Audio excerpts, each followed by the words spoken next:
नमस्कार दोस्तों, मैं डॉक्टर सोनाली आप सबका हार्दिक स्वागत करती हूँ सीएससी कोर कंसेप्ट्स में, जहाँ हम अभी पढ़ रहे हैं डेटा स्ट्रक्चर्स के बारे में। पिछले वीडियो में मैंने आपको क्यू के बारे में समझाया था, लीनियर क्यू के बारे में हमने पढ़ा था और हमने कुछ एग्जाम्पल भी डिस्कस किया थे जिसमें हमने देखा था क्या दिक्कत आ रही थी। हालांकि क्यू में काफी जगह खाली थी तो भी हम लोग एक एलिमेंट को इंसर्ट नहीं कर पाए, क्योंकि ये लीनियर क्यू था और ये एक ही डायरेक्शन में मूव करेगा। रियर मैक्स साइज तक पहुंच चुकी थी तो जिस वजह से हम यहाँ पे नहीं कर पाए थे। चलिए तो हम उस समस्या का समाधान करेंगे। यहाँ पे हम सर्क्यूलर क्यू के बारे में पढ़ेंगे। अब क्योंकि जब मैं बोल रही हूँ सर्क्यूलर मतलब क्या है कि आप लास्ट एलिमेंट से फर्स्ट एलिमेंट तक वापस आ सकते हैं। ठीक है, सो मान लीजिए मेरे पास एक क्यू है, Q one, first element, second element, N. Okay, जो n है वो मैक्सिमम साइज है, last element with q1 first element following qn। तो लास्ट एलिमेंट से आप फर्स्ट एलिमेंट तक पहुंच सकते हैं और फर्स्ट एलिमेंट से आप लास्ट एलिमेंट तक भी पहुंच सकते हैं। तो ये हो गया मेरा सर्कुलर क्यू, कुछ ऐसा दिखता है।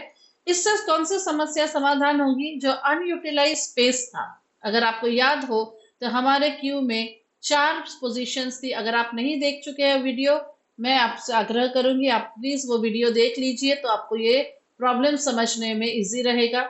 यहाँ और यहाँ एलिमेंट था पर मैं नया एलिमेंट ऐड नहीं कर पाई थी क्योंकि यहाँ से यहाँ का कोई लिंक नहीं था, रियर से फ्रंट का कोई लिंक नहीं था।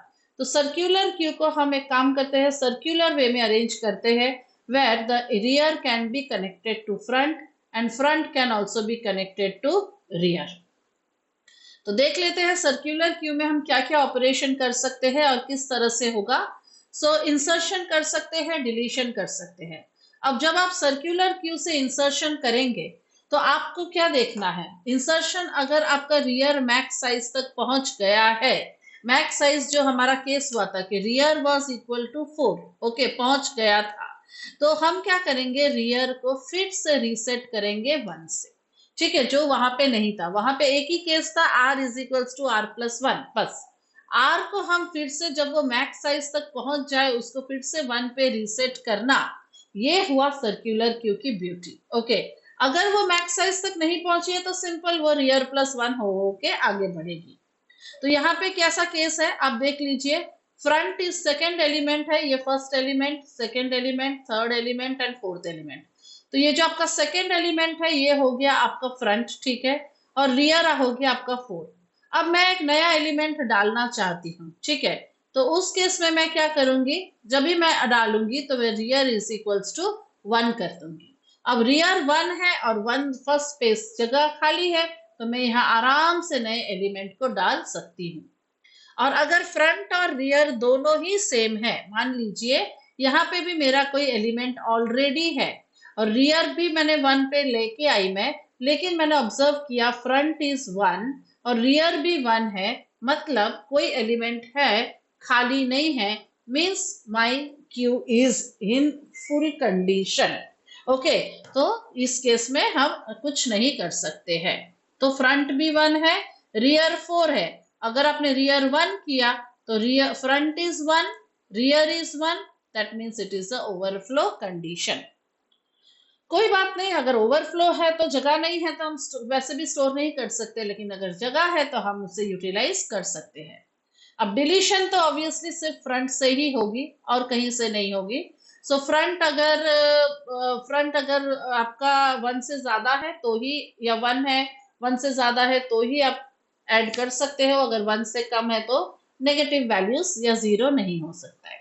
और फ्रंट अगर n है, ठीक है, मतलब n means the maximum size, तो अगर आपके इसमें एक ही एलिमेंट है, मान लीजिए आपके यहाँ पे सिर्फ एक ही एलिमेंट है a, तो आपका front is equals to n, max size जो भी है 4, तो उस केस में वापस आप क्या करोगे? फ्रंट इज इक्वल्स टू 1 कर दोगे, ठीक है।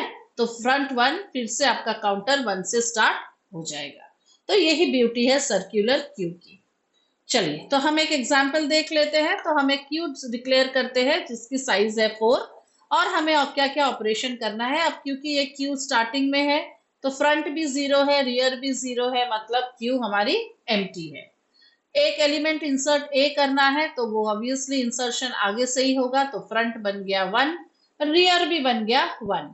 तो मतलब when front and rear both are 1 means there is only one element in the, when front and rear both are same, not 1. Okay ऐसा भी हो सकता है कि यहाँ पे एलिमेंट है तो front is also 3, rear is also 3, means what, there is only one element in the queue. Okay now you insert the second element B. चलिए तो फ्रंट तो ए ही रहा, रियर बन गया 2। Third element, okay front is 1, rear is 3। अब D insert कर देते हैं तो फ्रंट 1, रियर 4 हो गया। अब डिलीट एलिमेंट ए। अब जैसे ही आप एलिमेंट ए को डिलीट करेंगे तो ए डिलीशन तो आगे से ही होगा, तो फ्रंट आपका बन गया B, that is second element, rear 4। Delete sorry insert element 3, अब ई। अब रियर तो 4 है, लिनियर क्यू में यही दिक्कत हो गई थी कि ई तो 4 है तो हम तो नहीं कर पाए। तो अब हम क्या करेंगे, रियर को, क्योंकि ये मैक्स साइज तक पहुंच चुकी है, हम रियर को रीसेट करेंगे 1 से। क्योंकि हमने 1 से रीसेट किया और बाय चांस 1 खाली मिला, अगर ये नहीं मिलता, मान लीजिए अगर ये डिलीट एलिमेंट ए नहीं होता तो ये खाली नहीं मिलता, फ्रंट इज 1, रियर इज 1, मतलब एलिमेंट है वहां पे, नहीं डाल सकते हो। क्योंकि यहाँ खाली मिला, क्योंकि फ्रंट आपका 2 है, रियर आपका 1 है, तो आपको एक जगह खाली मिल गई, तो आपने ई को इंसर्ट कर दिया। चलिए delete element B, element B delete हो गया क्योंकि फ्रंट तो आपका 2 ही है, ठीक है, तो बी डिलीट हो चुका है। तो अभी आपका फ्रंट बन गया सी।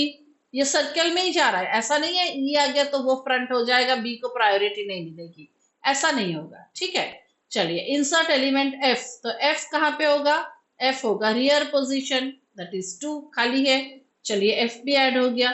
सो डिलीट सी, सी डिलीट हो गया, रियर 2 बन गया, right, rear is this is the end, and front is your 4, front आगे बढ़ेगा बट रियर क्योंकि ये सर्कल में जा रहा है।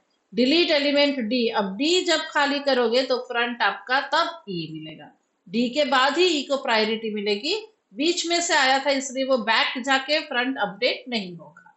Rear is 2, so now you can delete both the elements one by one and until your queue is empty। तो यही हो गई ब्यूटी, आपने ऐड किया लेकिन पुराने जो एलिमेंट्स थे उनकी प्रायोरिटी चेंज नहीं हुई, वो तो अपने हिसाब से एक के बाद एक फ्रंट एंड रियर करके ही प्रायोरिटी में गए, ठीक है। तो ये एक और तरीके का क्यू है, ये हुआ हमारा क्यू जहां से हम एक ही जगह से इंसर्ट और डिलीट कर सकते हैं। आप इंसर्ट सिर्फ पीछे से कर सकते हो, डिलीट सिर्फ आगे से कर सकते हो। स्पेशल तरीके का क्यू है जिसे बोला जाता है double ended Q. Double ended Q में क्या होता है, इंसर्शन और डिलीशन दोनों तरह से हो सकते हैं, ठीक है। इंसर्शन भी आगे से भी हो सकता है, रिमूव भी आगे से हो सकता है, वैसे पीछे से भी हो सकता है।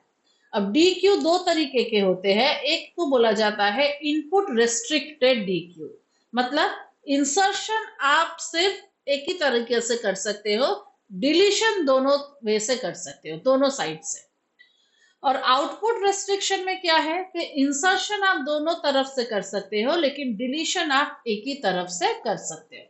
सो जैसे आप क्यूब से आप इंसर्शन आगे से कर सकते हो, इंसर्शन पीछे से कर सकते हो, डिलीशन आगे से कर सकते हो, डिलीशन पीछे से भी कर सकते हो in case of D Q which is called as the double ended queue. तो मुझे आशा है कि आपको समझ में आया होगा। अगर आपको कोई भी डाउट हो तो आप कमेंट सेक्शन में मुझे जरूर लिखिए और आगे चैनल की तरफ ध्यान रखिए। हम आगे और दूसरे डेटा स्ट्रक्चर पढ़ने वाले हैं जैसे कि स्टैक्स है, लिंक लिस्ट है, ट्रीज है, ग्राफ्स है, तो काफी कुछ आना बाकी है और जरूर से चैनल को लाइक, शेयर और सब्सक्राइब कीजिए। Thank you.